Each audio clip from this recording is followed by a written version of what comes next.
Hello fellow Scratchers, I'm Griffpatch and I love all kinds of Scratch projects, especially platformers, but until now I've not covered the traditional bread and butter of Scratch, the classic Scratch platformer. There may be no scrolling or complex lists here, but we have great expectations because we are laying the solid foundations to build up to something more like this. Wow, doesn't that look great? Why not drop me a message in the comments below to share what you are most excited to learn about? There's a lot to see, from the solid platforming to wall sliding. Scratch Cat's feet matching the slope he is standing on, did you see that? Moving platforms and lava, wall jumping and level navigation. Oh wow! This is all classic Scratch coding. There is no complex lists or grids to worry about, just Scratch at its best, using simple level costumes drawn within the Scratch costume editor. And thus, it's going to be a breeze for you to take what we create together and in no time at all make your very own style of game with it. Oh yeah, I am excited. But we have to start somewhere, and to ensure we get things right, we'll be starting simple, and our concern will be with player movement and collision detection. And for those who've done this all before, no, you may not have done it quite like this. So stay with us. As with my other tutorials, if you want to begin this project by remixing my starter project, then there is a link under the video. This project contains all the costumes needed to get Scratch Cat animating in later episodes. If you're not interested in following this tutorial exactly, then don't worry about using these. But even though we are not using these costumes today, we soon will. And it might be easier if you get them in your project right from the start. I'm just going to remix the project and we're ready to go. So check out these costumes. Loads of cats. Man, yeah, they took me some time to draw, and no, I didn't do them in Scratch. I painstakingly drew them out in Adobe Illustrator. But as I said, today, we'll make a new costume for the player. Why are we doing this? Well, because a simple platforming script works best with simple costumes. So using mostly rectangles, I can quickly draw a completely original square protagonist. Just please ensure you have him completely centered. You know, by dragging the big square towards the middle of the drawing canvas until you see it snap into place. Oh yeah, gotta love him. All I can say is, you see this guy and you know exactly what game you're about to play. Lol, I'm going to christen him Guy. There, job done. You know, we should rename this sprite as player, so we know what it's for. Now for the level. Some people prefer to use backdrops. Some people prefer to use sprites for some very good reasons. In these tutorials, I'm going to teach both, but today it's backdrops, so click with me into the stage backdrop. Ensure you select the rectangle tool so that we can draw a perfectly straight line, and make a nice floor for our first screen. Next, we can make a few new rectangles to act as stairs. And finally, I'll add a little floating platform to test our skill. That'll do nicely. Click back into the player sprite and we can begin to code. Begin as so often we do with a when green flag clicked block. And then set the player's position X to -150 and Y to 50. How do we get the player to fall to the ground? Simple. A forever loop and change Y by, say, -1. Negative numbers move us downwards. Run that and yeah, we can at least see he does drop downwards, but very uninspiringly. The problem here is that objects do not fall to the ground at a constant speed. Nope, the longer they fall, the faster they travel, right? To keep track of our player's speed, we'll need to make a new variable naming it speed y, for this sprite only, because it's this player's speed and no one else's. We'll set player y to 0 when the project starts, and then change speed y by -1, -1 each loop round. And finally, then change y by speed y. So now, every time the player is moved downwards, they move a little faster than they did the time before. Let's give that a test. Splendid! That's far more convincing, don't you think? Our next goal will be to actually stop when we hit the ground. So, after we've moved down with the change y by speed y, add an if, and, for the time being, we'll check for touching colour. Use the colour picker to select the colour of your level. Now, for all of you worrying about using the colour sensing blocks, don't fret. This is just for the time being, as it makes things easier to explain. Right, drop in a stop all block within that if, and we can confirm that we are detecting the collisions. Run the project, and now everything comes to a halt as soon as the player is touching the level. It's worth noting here what touching actually means. Unlike in the real world, when you'd say you were touching something if you were pressed up against it. In Scratch, the objects need to be overlapping to be counted as touching, and this is overlapping. Check. Goal number 3, then, is to get our players back out of the ground again now that we have collided. Well, if we weren't colliding last frame, we could just move back to where we were before, right? To do that, we change y again, but this time by negative speed y. That is 0 minus speed y. Run that again. As soon as we collided, we quickly have been taken back to just before the collision occurred. That's actually pretty good, but notice the small gap under our player?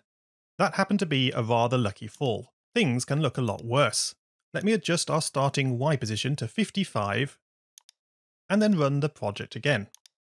Oh no, that's no good at all. We've moved way too far. This strategy of just moving back out of the floor by the same amount we moved in doesn't work. Instead, we need to carefully move our player back up only a single step at a time until we finally reach the point where we are no longer colliding. Then we can be sure that we are not floating off the ground after the collision, and the world will be set to rights. We'll do this by repeating until we're not touching colour.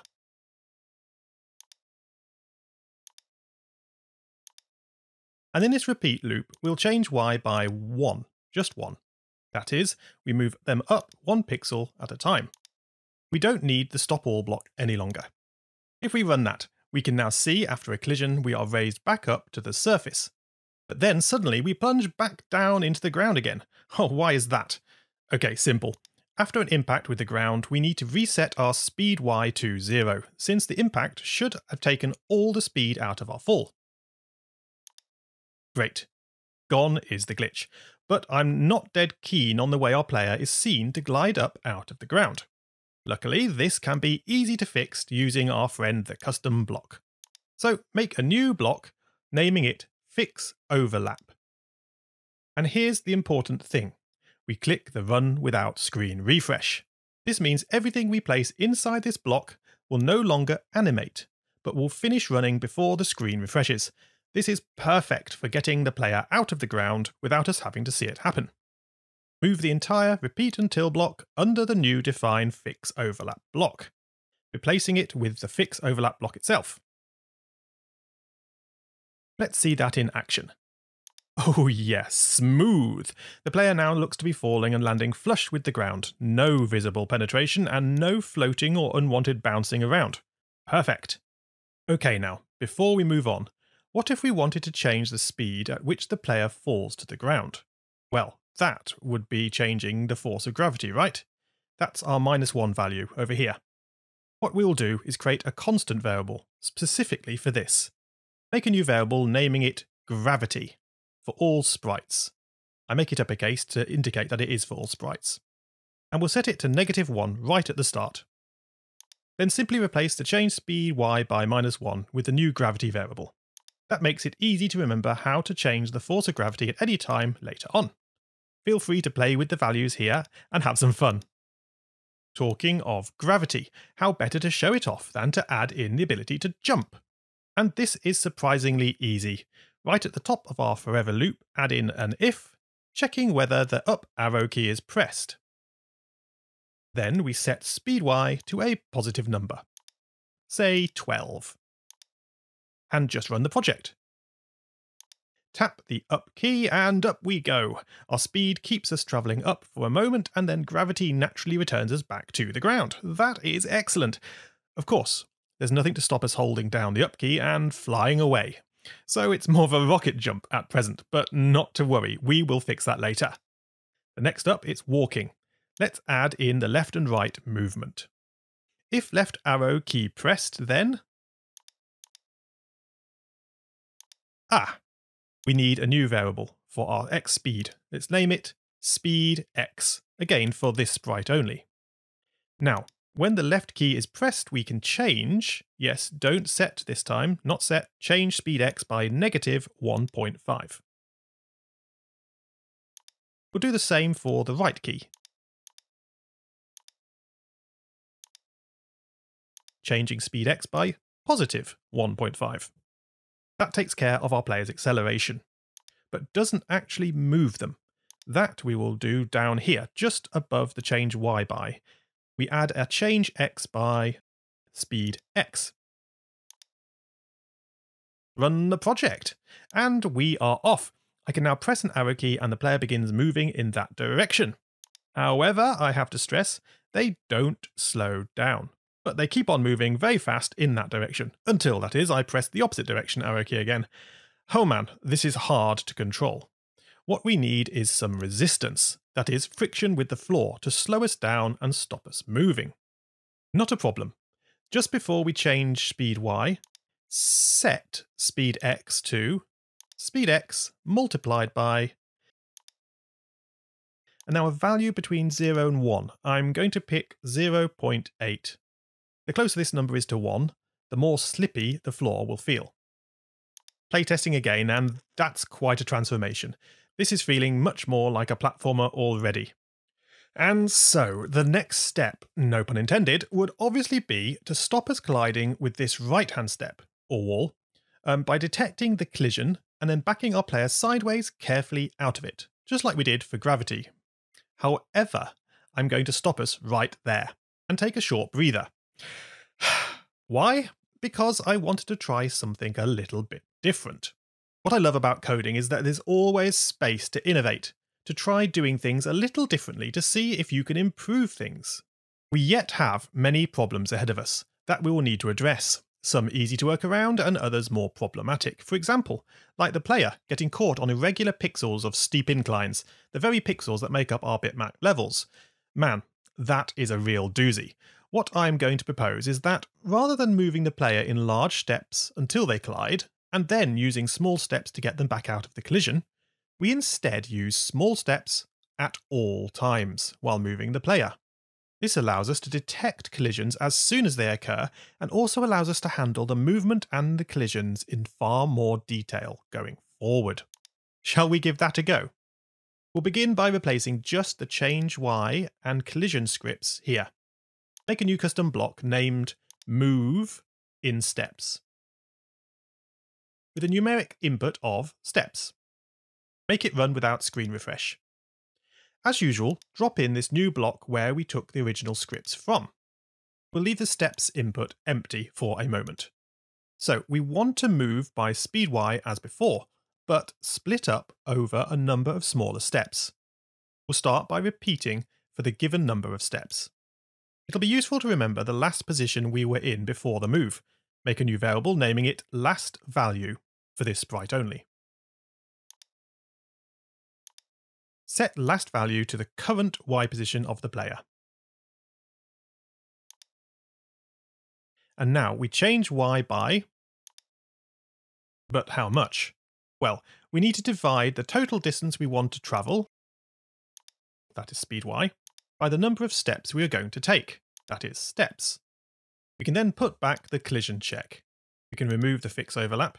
Since moving by small increments can no longer leave us deeply overlapping the ground on collision, all we need to do is restore the player to their last position before the collision. So set y position to the last value we recorded. Now bring back the old fix overlap script. Did we forget anything? Ah yes, we need to borrow that set speed y to 0 to ensure our player is slowed down after the collision. Super! No looking back now. Throw away the old fix overlap scripts. Finally, looking back to where we made use of the move in steps block. We just need to decide on how many steps to split this movement up into to ensure it's accurate enough. Well, we could plumb for a number, say 100, perhaps a bit overkill, but let's just give it a test and see if it's working. That seems okay. Let me try moving around, and even dare I bump my head. Yeah, now that didn't work before. So, was 100 a good number of steps to choose? Well, not really, no. Because performing 100 checks every frame is far more than is required, when we might generally only be moving a few steps at a time maximum. Luckily, we know how far we are moving. It's told to us by the value of speed y. only we just have to be careful because it's often negative. So how about we put the maths operator abs, that's absolute, in here around the speed y. Then it will switch it to always be a positive number and the perfect number of steps to take to move by 1 pixel at each time. Run the project again.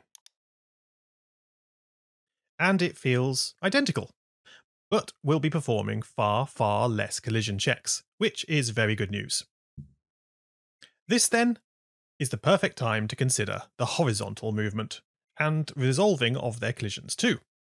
The scripts required are a simple transformation of the scripts that move us by the y direction. I'll temporarily move them over to the right so we can compare them as we code.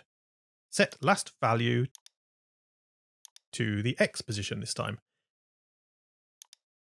And then change x by speed x divided by steps.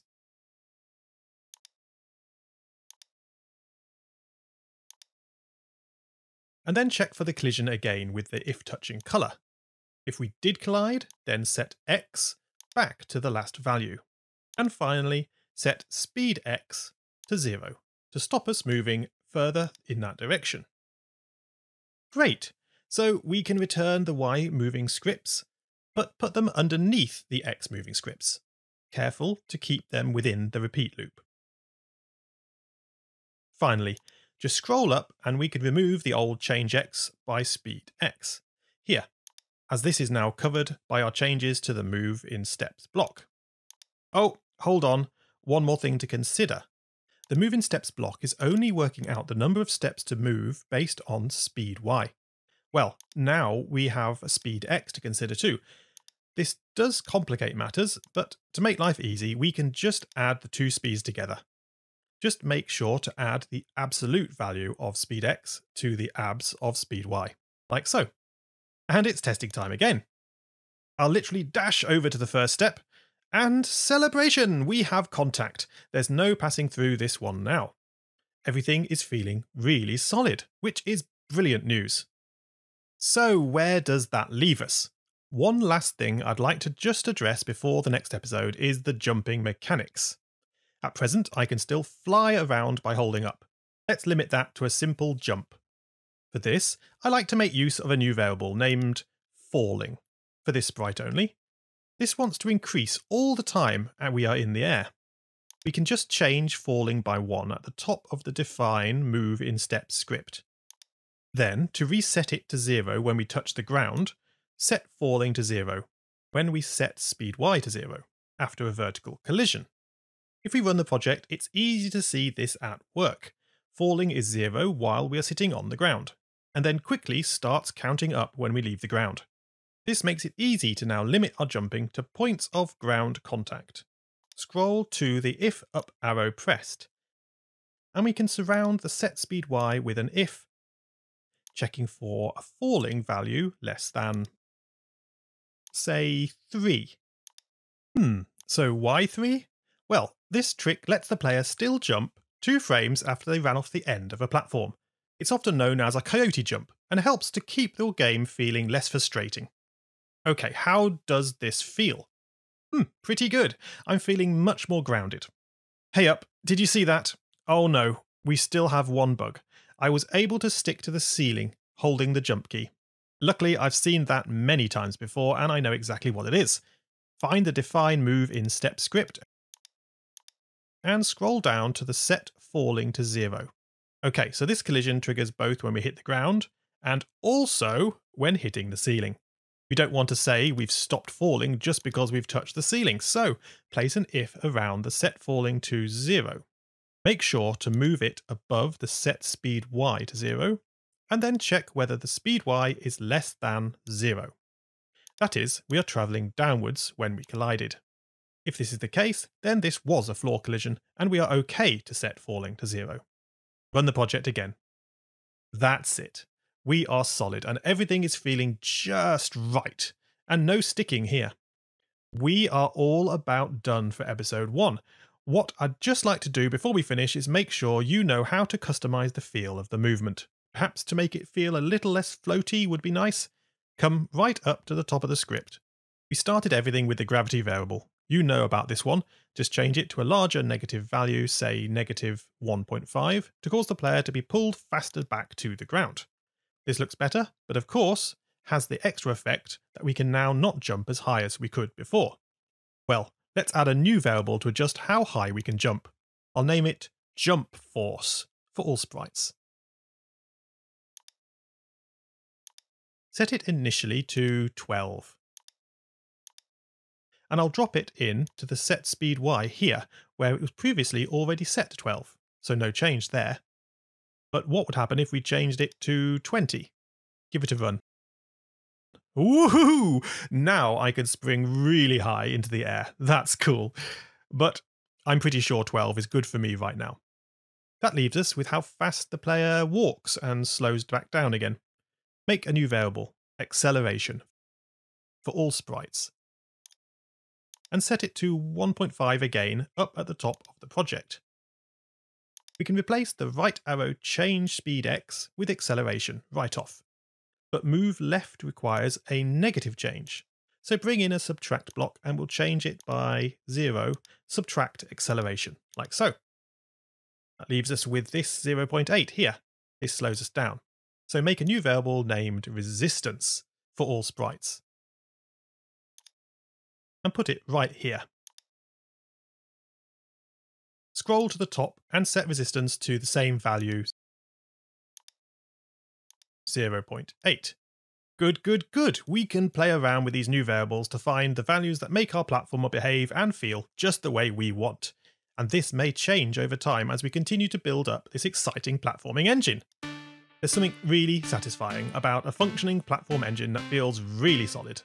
And it's important that we have this firm foundation to build upon because we have great aspirations for where we are going. Next episode, we will open up our level map to include multiple screens and explore the benefits of sprite versus colour collisions. And perhaps we'll look at navigating up slope inclines. But that is it for this episode. If you've enjoyed watching, please smash the like button. Don't forget to subscribe to ensure you don't miss the next episode the moment it comes out. If you want to support this channel further, then don't forget you can join the channel to become a channel member. There's all sorts of awesome perks, including early access to videos, priority comments with custom emoji, and even access to the Scratch projects themselves. This channel wouldn't be here without your support, so thank you so much. And until next time, have a great week ahead and Scratch on, guys!